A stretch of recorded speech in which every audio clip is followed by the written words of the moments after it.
जिस लड़की के साथ आप पिछले 6 साल से शादी करके रह रहे हो और फिर आपको पता चले कि उस नाम की कोई लड़की है ही नहीं और जिसके साथ आप रह रहे हैं वो तो कोई और लड़की है, तो फिर आपका दिमाग थोड़ी देर के लिए ब्लैंक हो जाएगा। तो आज की वीडियो में हम ऐसी ही एक लड़की की रहस्यमयी कहानी बताने जा रहे हैं जो सच्ची घटना पर आधारित है। ये कहानी शुरू होती है 2003 में अमेरिका के डेलिस शहर से। एक लड़की जिसका नाम लॉरी एरिका कैनेडी है, उसकी मुलाकात एक लड़के से बाइबल क्लास के दौरान होती है जिसका नाम जॉन ब्लैक रफ है। दोनों में खूब सारी बातें होती हैं। लॉरी बताती है कि उसके माँ बाप मर चुके हैं और उसका कोई भाई बहन नहीं है। लॉरी ये भी बताती है कि उसका बचपन बहुत ही दुखद रहा है। जॉन इन सब बातों को सच मान लेता है। ये दोस्ती धीरे धीरे प्यार में बदल जाती है और वो दोनों अब शादी भी करना चाहते हैं। साल 2004 में दोनों शादी के लिए चर्च जाते हैं क्योंकि जॉन की फैमिली इस शादी से बिल्कुल भी सहमत नहीं है। शादी के बाद जॉन अपनी फैमिली से अलग रहने लगता है। शादी के कुछ साल बीत जाते हैं और उनकी काफी कोशिश के बाद भी उन्हें कोई बच्चा नहीं हो रहा था, लेकिन 2008 में फाइनली लॉरी एक बेटी को जन्म देती है।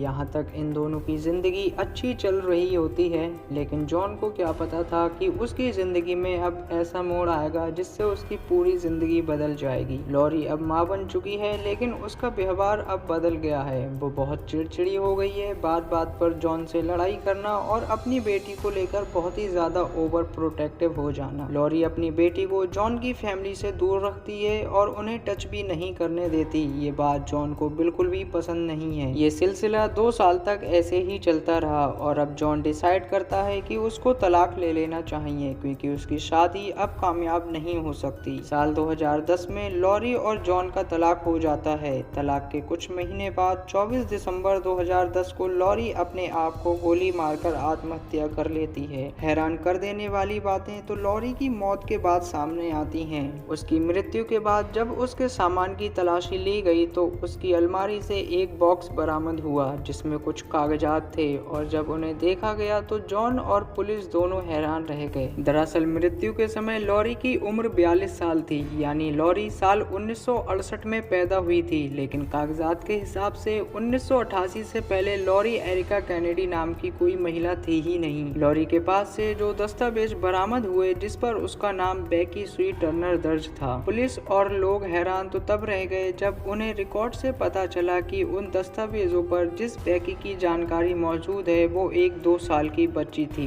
जो 1971 में घर में लगी आग में जलकर मर चुकी है। अगर बेकी मर चुकी है तो फिर लॉरी कौन है, लॉरी कहां से आई? इन सवालों का जवाब किसी के पास नहीं था। 2016 तक लॉरी पुलिस की फाइलों में एक रहस्यमयी केस बनकर पड़ी रही, लेकिन इसी साल लॉरी के रहस्य से पर्दा उठ गया। लॉरी के केस की तहकीकात कर रहे सोशल सिक्योरिटी एडमिनिस्ट्रेशन के इन्वेस्टिगेटर जो बेलिम को 2015 में एक फोन कॉल आया। ये कॉल न्यूक्लियर फिजिसिस्ट कॉलिन फिट्जपैट्रिक का था। उन्होंने बताया कि वो इस केस की छानबीन 2013 से कर रहे हैं जब लॉरी की कहानी अखबारों में छपने लगी थी। कॉलिन ने लॉरी के डीएनए से उसकी फैमिली हिस्ट्री निकाल ली जो फिलाडेल्फिया में रहती थी। जो और कॉलिन जब उस पते पर पूछताछ के लिए पहुंचे और उन्हें लॉरी का ड्राइविंग लाइसेंस दिखाया जिस पर उसकी फोटो थी तो परिवार के एक सदस्य ने बोला ये तो किम्बरली है। ये नाम सुनते ही सब हैरान रह गए। दरअसल जिस लड़की को हम अब तक लॉरी समझ रहे थे उसका असली नाम किम्बरली मारिया मैकलिन था। जब किम्बरली 18 साल की थी तो वह अपने घर से भाग गई थी क्योंकि उसके माता पिता का तलाक हो चुका था और उसकी मां ने दूसरी शादी कर ली थी। किम्बरली ने अपनी असली पहचान छुपाने के लिए मरे हुए लोगों की पहचान अपनाई। ये कहानी अब यहीं खत्म होती है। उम्मीद करता हूँ ये कहानी आपको बेहद पसंद आई होगी। वीडियो को लाइक और चैनल को सब्सक्राइब करके अपना प्यार और सपोर्ट जरूर दिखाएं।